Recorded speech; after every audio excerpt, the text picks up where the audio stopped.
Hello, everyone, and welcome to the Compare Basic Mondays podcast that I plan to release on Tuesdays. The idea is to have kind of a recap of the last week of what's happened at Compare Basic, and then have that end 5 minutes in, and then talk about some subject of interest and play some music at the 5 minute point so that if you don't care about the company but you like the podcast, you can skip to that point. And you know that when you hear the music, the fun stuff begins. Compare Basic, just for those who are not aware, is a software technology company that I am starting myself, more or less, writing a bunch of small components that can build on other small components to do things that software does, because I feel like having an ability to sort of have the glass bottom boat of software engineering tools solves a lot of problems. Um, it's also a business model, and there's some boring things. Anyway, what has happened this week is the web server began to run, which is amazing. It's a combination of all the different components.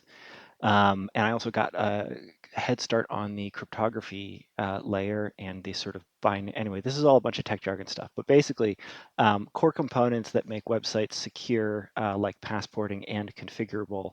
And then all the wonderful things are starting to happen, which is wonderful.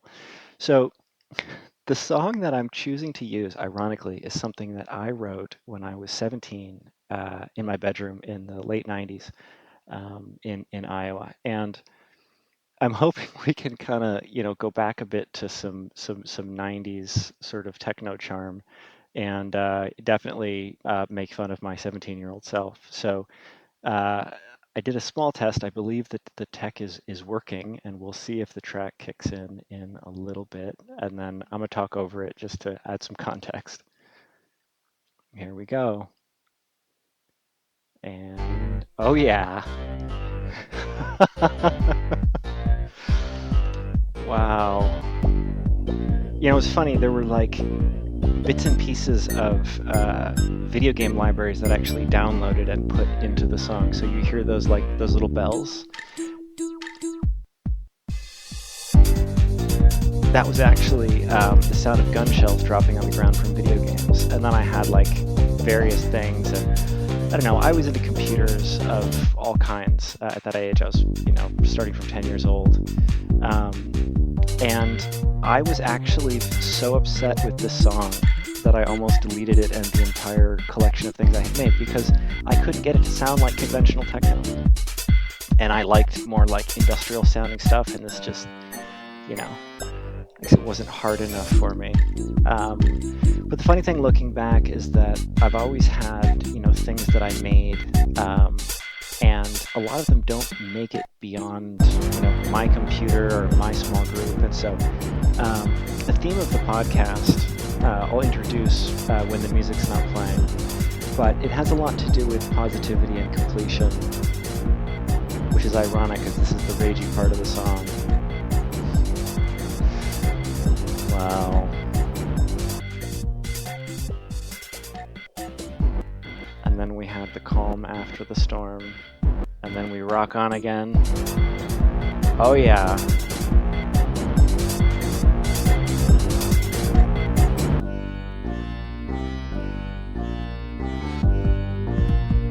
It's like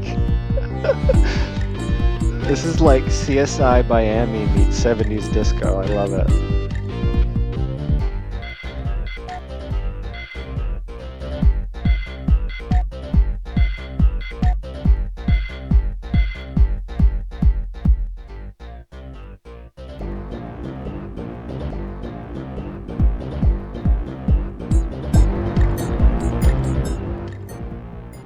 And then it kind of descends into chaos at the end, and that's the end of it. That's all I had sequenced.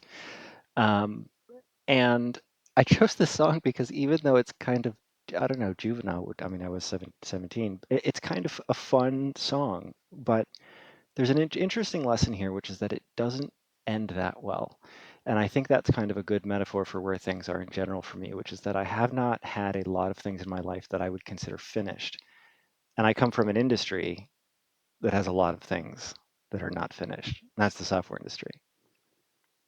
Well, that's the end of the compare basic and trip down memory lane, and the music starts. And then after that, I'll talk about some more interesting things. So,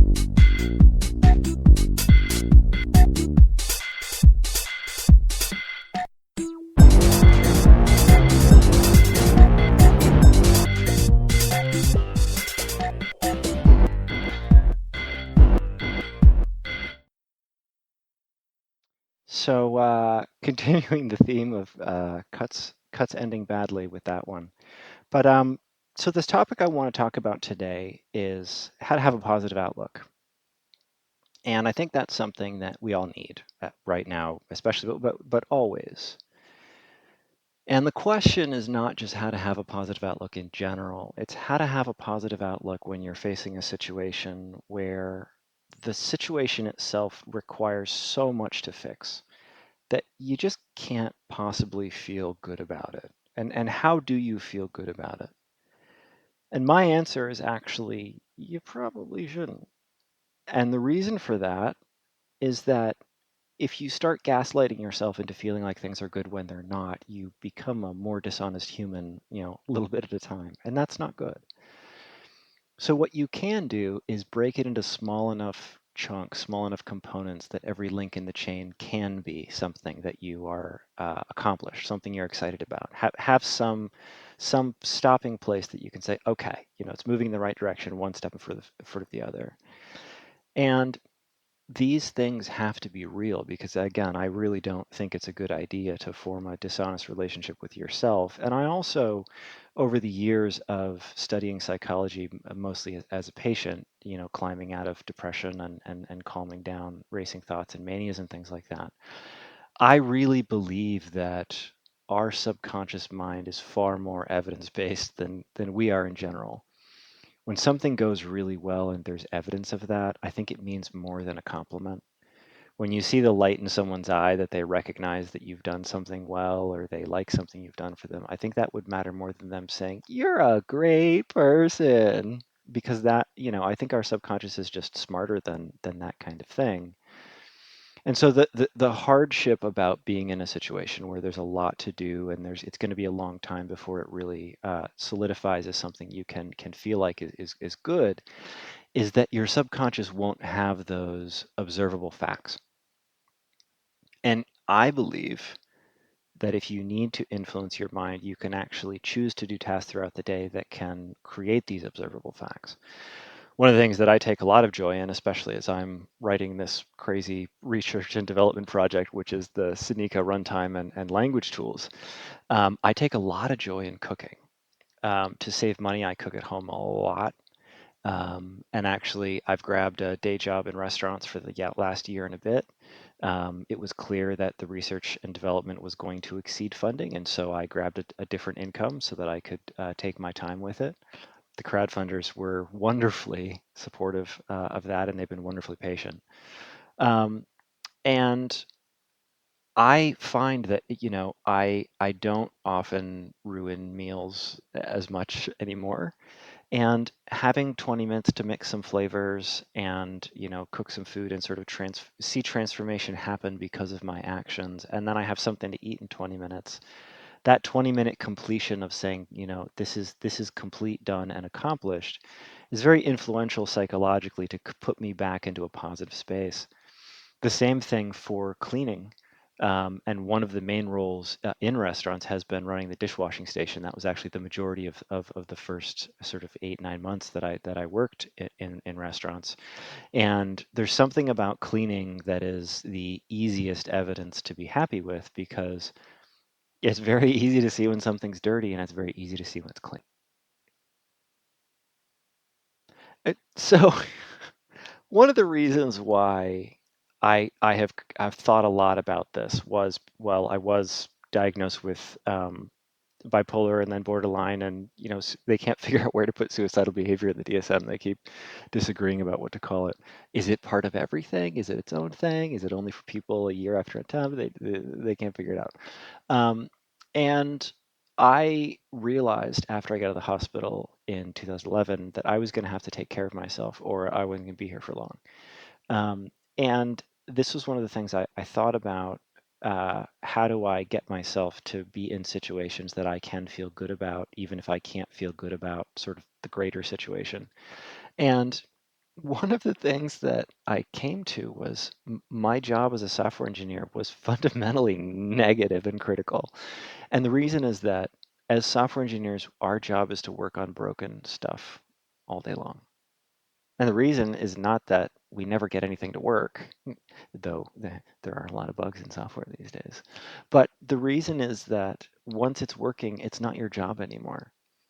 As a software engineer, as soon as it's working, you hand it off to the quality assurance people to test it. You hand it off to the product owner to have a look at whether or not it suits the business needs. You hand it off to, eventually, it goes to the customer. And it only comes back to you when it breaks for the product owner, for the quality assurance technician, for the customer. And so being a software engineer is really like you show up every day and everything's just broken. And it's not realistic to think that you have this like brilliant, idea of how to model the world and you just like, move your fingers around, everything's good. More likely you have an idea of how it's going to work and it definitely does not work that way. And it spits at you and you argue with it and then you rewrite it and it still doesn't work. You rewrite it again, you realize your assumptions are fundamentally wrong and the way you're looking at the problem is fundamentally wrong. And after wrestling with it and rewriting it for a significant period of time, it finally works. And then it's someone else's job to handle. And so this mindset of always dealing with problems, someone at one point said if you had a friend who treated you the way you treat yourself, you wouldn't be friends. And I kind of think that, if you had a friend that treated you the way an integrated development environment treats you by yelling at you all the time for making mistakes, you probably wouldn't be friends with them either.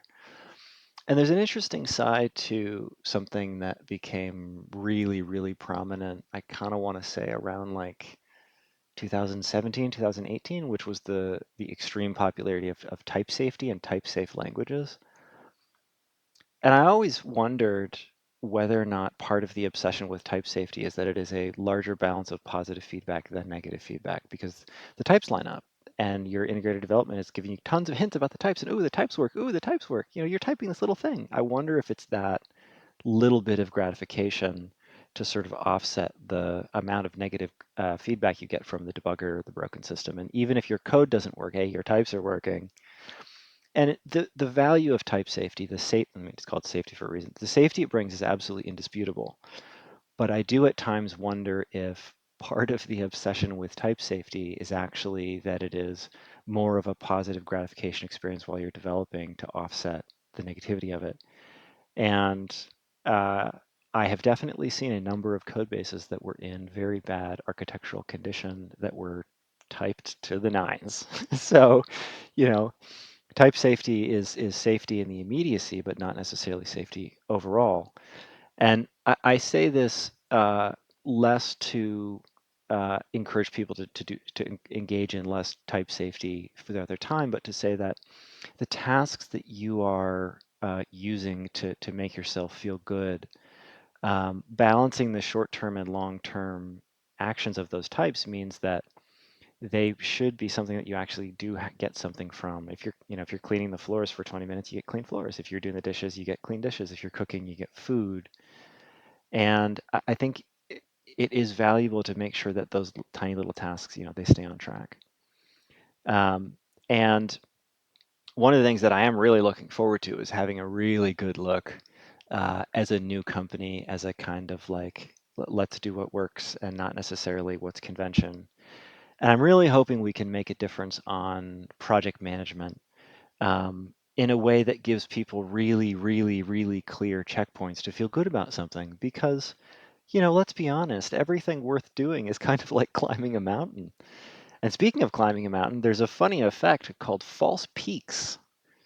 False peaks is what happens when you're climbing a mountain and you see the top and you're almost there. And you get there and it was just a hill. And there's another one after it. And this happened to me while I was hiking in Colorado. And it was like a 5-day hike. I think it was like a 12,000-foot mountain or something like that in the outside Colorado Springs in the Sangre de Cristo Mountains of Colorado. And we had been hiking for 4.5 days, and it wasn't grueling hiking. We would hike maybe 6 hours a day, not super intense. It was a camp that I went to as a teenager, and I remember this experience of first of all looking down and being like, "Wow, we've just been walking, and now we're all the way up here. That's really interesting." Um, And the other thing was that experience of false peaks happened because we thought the top, we were close to the top, we thought we were there, we got to it, and it turns out it was just like it was the top we could see, but it wasn't the top. And this is a really common experience in software. And I think the reason is because there are a lot of things in the world that we can estimate, and software development is not one of them. And it's kind of like if you were to estimate how many steps are between, your front door and your car, you're not going to be accurate, but you're going to have a reasonable idea. But if you were to estimate the number of human steps it takes to walk from like, I don't know, like Chicago to Los Angeles, your estimation is going to be way off. And that doesn't mean that you're better or worse at estimating. These two problems don't mean you're better or worse at estimating. It just means that there are so many steps in the middle that you can't possibly think them all through. And that's kind of how software is. It's like a million little steps to everything.